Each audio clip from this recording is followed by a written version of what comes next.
Удмурты в большом количестве разводили овец, которых стригли 2 раза в год, весной и осенью. Овец обычно женщина стригла одна.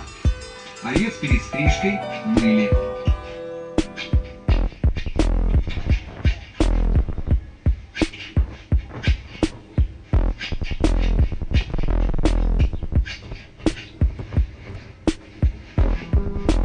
Стрижка производилась 3 раза в год.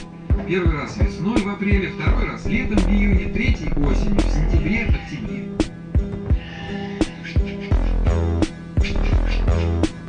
Весенняя шерсть в основном шла на изготовление варежек и носков. Из осенней катали валенки, а также вязали носки и варежки.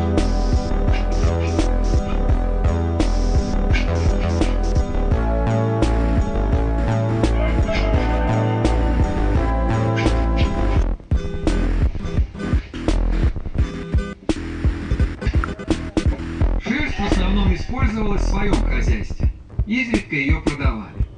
Шерсть хранили в специальных корзинах округлой формы, в теносе.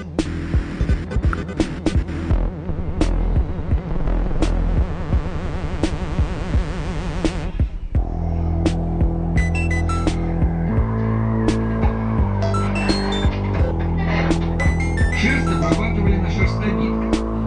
На решетку укладывают шерсть, чтобы при работе она не наматывалась на струну, ее обильно посыпают мукой и начинают бить билом по струне. При этом струна, касаясь шерсти, взрывляет ее, делает ее пушистой.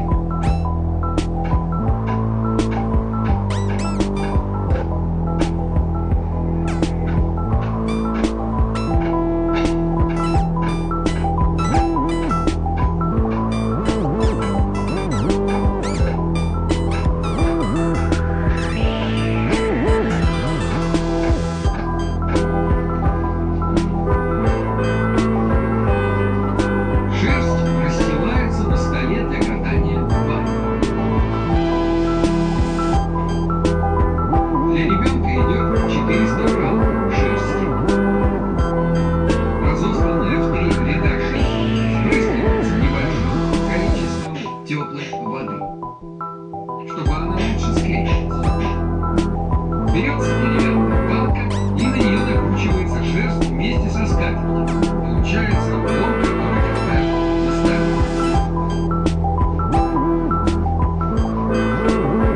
Раскрывают его, снова расстилая шерсть, покрывают.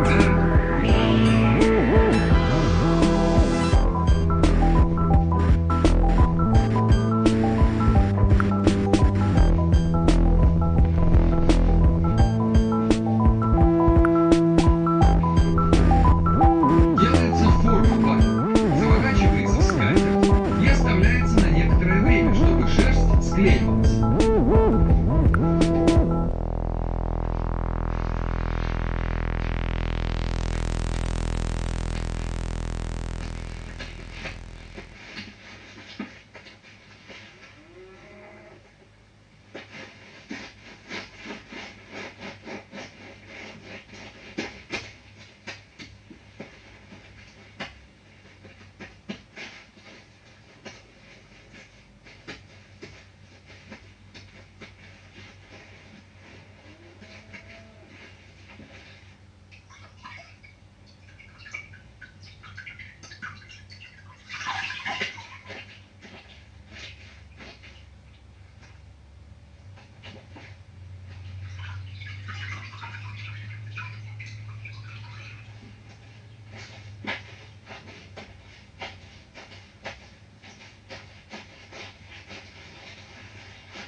валенки оставляют сушить. Сушат в теплой печи или на горячей. Обычно за ночь валенки высушивают.